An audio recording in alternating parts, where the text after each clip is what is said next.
Ça passe ou ça casse.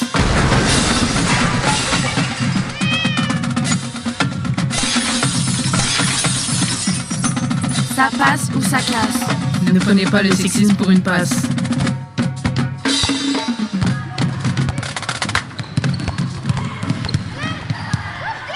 Bonjour. Bienvenue sur l'émission radio Ça passe ou ça casse. Prenez pas le sexisme pour une passe. Ici Lana et Mélissa du Collège Robespierre. Nous sommes le 4 avril 2025. Nous sommes ici pour présenter une émission qui parle du sexisme et du féminisme. Nous allons accueillir plusieurs invités. Fatoumata et Jaina qui vont faire la rubrique définition. Anaël et Sarah, les témoignages. Evie et Fatoumata du coup. Rubrique humour. Nous allons commencer par la rubrique définition. Présentée par Fatoumata et Jaina. Bonjour. Bonjour. Alors, nous allons commencer par la première définition, le genre. Le genre est une construction sociale sur la base d'une prétendue binarité masculin et féminin.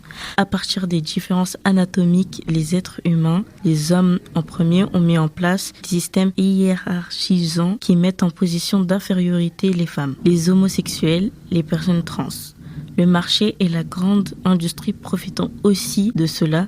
Nous pouvons interroger le genre et le déconstruire. En résumé, le genre, c'est quelque chose qui a été inventé par la société, qui est basé sur le sexe qui a été donné à la naissance. Donc, en vrai, on peut penser qu'on peut déconstruire le genre. La deuxième définition est le patriarcat. Un système de croyances, règles et lois qui infériorise les femmes et les personnes LGBTQI+, et concentre tous les pouvoirs dans les mains des hommes. Par exemple, des lois qui contrôlent les corps des femmes ou aussi l'harcèlement et les violences sexuelles qui s'attaquent aux libertés des femmes dans l'espace domestique et public, dont le féminicide, l'acte de tuer une personne parce que femme, est l'un des gestes les plus terribles. Encore une fois, le patriarcat, c'est une invention qui a été faite par la société et qui infériorise les femmes et les personnes LGBTQI+. La troisième définition, le consentement. Dans une relation intime, le fait de se soucier à tout moment si l'autre est d'accord pour faire quelque chose ensemble, que ça soit une pratique sexuelle, mais aussi pour d'autres activités comme faire un voyage, rencontrer sa propre famille, consommer ou pas une telle substance. En somme, on n'oblige personne à faire quoi que ce soit, sinon ce n'est pas une relation, mais une forme de domination. Le consentement, c'est aussi basé sur le respect et c'est quelque chose qu'on choisit un accord avec une personne. C'est-à-dire qu'on ne peut pas faire quelque chose si la personne n'est pas d'accord. C'est ça le consentement. Merci beaucoup pour ces définitions, Jaina et Fatoumata. Je vous en prie.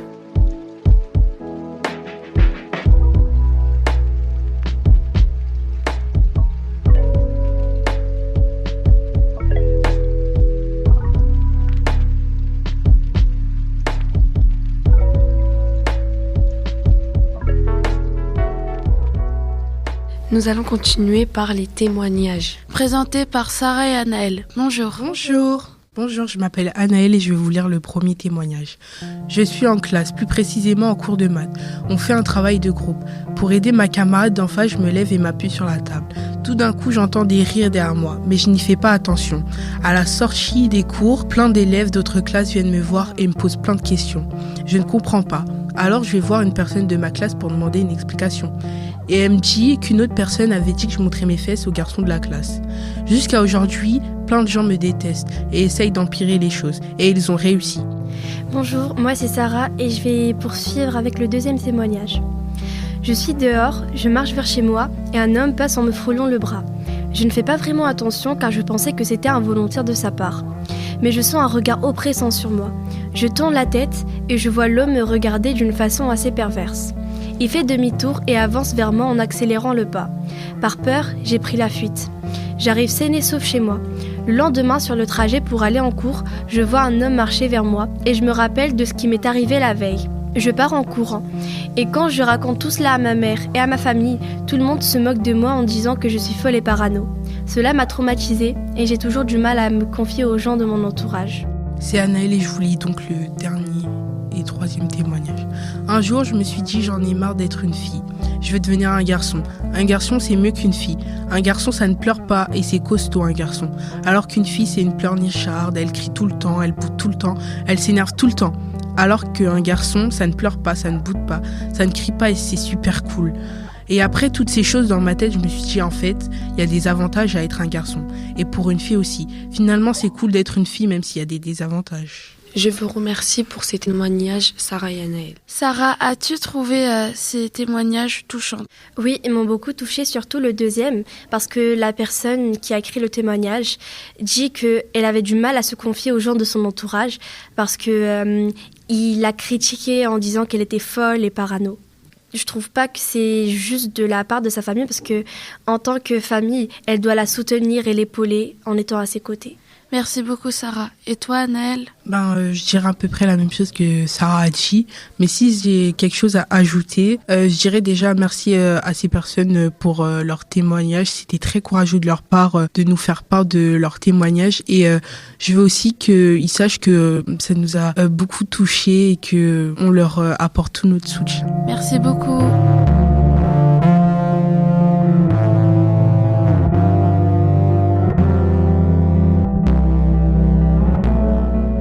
Nous sommes toujours dans l'émission Ça passe ou ça casse. Et nous allons continuer avec la rubrique autodéfense. Pour répondre à la rubrique témoignages, on s'est inspiré de 2 ouvrages. Jessie Magana et Alain Pilon, Riposte, comment répondre à la bêtise ordinaire. Contre le harcèlement sexuel de Nadia Leila Aïssaïou et Edith Caron. Je tiens d'abord à dire pour toutes les personnes qui ont été victimes de harcèlement sexuel ou autre et qui n'ont pas forcément pu réagir, ne culpabilisez pas, car l'on sait que c'est pas facile d'agir pour plusieurs raisons. On entend parfois, les filles qui se font agresser, elles l'ont bien cherché. Elles portent des jupes, elles font des sourires et ensuite viennent se plaindre de se faire draguer. Ou que l'on leur mette la main aux fesses. Pourquoi devraient-elles se faire plus discrètes? On entend aussi, elles n'ont qu'à pas porter des mini-jupes. Anaëlle, j'ai une question. Si cela nous arrive, que devrions-nous faire? Alors déjà, dites à la personne qui vous a dit cela que sa mentalité devrait changer, parce que c'est pas à cause de votre mini-jupe que vous devriez vous faire agresser, parce que la tenue ne justifie pas les violences que vous pouvez subir. Merci pour ta réponse. L'harcèlement sexuel, c'est quoi au juste? C'est le fait d'imposer de manière répétée à quelqu'un des propos ou des gestes à connotation sexuelle. Cela va de l'insistance pour obtenir ton numéro à des insultes obscènes, des menaces. Cela peut aussi apparaître sous forme de jeu pour rigoler ou se moquer. Ça arrive à qui? Si on prend l'exemple de l'école, le harcèlement sexuel touche en majorité les filles. Il se manifeste par une volonté de domination et d'humiliation de l'autre. Seulement à l'école? Non. Le harcèlement sexuel peut se produire partout. Dans la famille, avec des proches, adultes ou pas, dans la rue avec des inconnus et dans le monde du travail, avec le patron ou les collègues. Attention, le harcèlement sexuel, lorsqu'il est intentionnellement pratiqué, n'est plus un jeu, comme certains ados en groupe peuvent l'imaginer. C'est une agression sexuelle et donc un délit passible de prison et d'une lourde amende. Cela t'évoque des situations vécues, tu veux en parler mais tes amis et ta famille ne sont pas à l'écoute. Tu peux appeler ces numéros d'aide. SOS Victime 93 01 41 60 19 60. SOS Femme 93 01 48 02 00 95. Mouvement français pour le planning familial 93 01 55 84 04 04. Merci de nous avoir écoutés et à bientôt. Merci beaucoup pour cette présentation de l'autodéfense. J'en prends note et nous devrions tous le faire.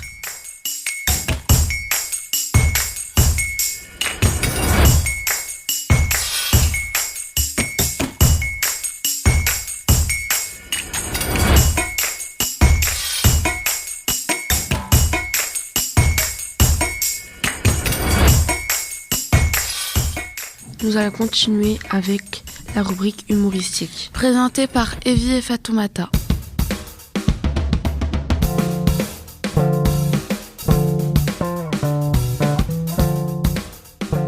Bonjour, c'est Evie. Alors parlons un peu des sexismes envers les femmes en rigolant avec une IA. Vous savez, ce vieux truc qui traîne encore comme une vieille chaussette qu'on n'arrive pas à jeter. Par exemple, il y a encore des gens qui pensent qu'une femme ne peut pas être pilote d'avion, alors que tous les jours, elle pilote sa vie, son boulot, ses études, ses enfants, son chat, son mec, et même son GPS qui dit « tourne à gauche » alors qu'il n'y a pas de route. Et puis, il y a ceux qui disent que les femmes sont trop émotionnelles pour diriger, mais eux, ils pleurent quand leur équipe de foot perd ou quand il n'y a plus de Nutella. Sérieusement, et ne parlons pas des pubs où on voit des femmes toutes contentes de faire la vaisselle. Franchement, qui a déjà dansé avec une éponge en chantant « Ma vie est trop bien ». Bref, le sexisme, c'est dépassé, c'est ringard, comme les pantalons à pattes d'éléphant. Il est temps de changer les choses, avec humour, mais surtout avec respect. Parce que spoiler, les femmes peuvent faire tout sauf peut-être supporter les remarques sexistes. Là, c'est normal, personne peut. Dis-moi Fatoumata, c'est quoi le sexisme exactement ? Bah, c'est un peu comme si on disait que les femmes ne peuvent pas faire certaines choses, juste parce qu'elles sont des femmes. Genre, tu peux pas réparer une voiture, t'es une fille. Et pourtant, elle répare ton cœur brisé tous les jours, Kevin. Est-ce qu'on n'exagère pas un peu ? Ah oui, pardon, on exagère. C'est vrai que c'est pas grave de gagner moins qu'un collègue juste parce qu'on est une femme. C'est pas comme si l'argent servait à manger, se loger ou acheter des chips. Alors on fait quoi ? On parle, on dénonce, on rigole, un peu, mais surtout, on agit. Le sexisme, c'est pas une fatalité, c'est juste un bug du système et nous, on est là pour faire la mise à jour.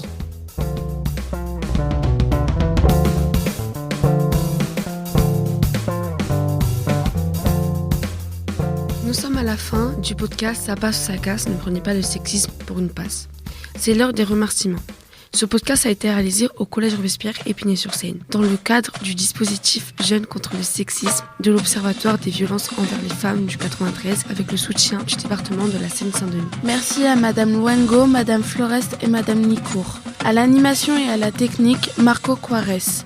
Merci au collectif Synapse pour le matériel. Et merci à toutes les participantes, auditrices et auditeurs. Au revoir.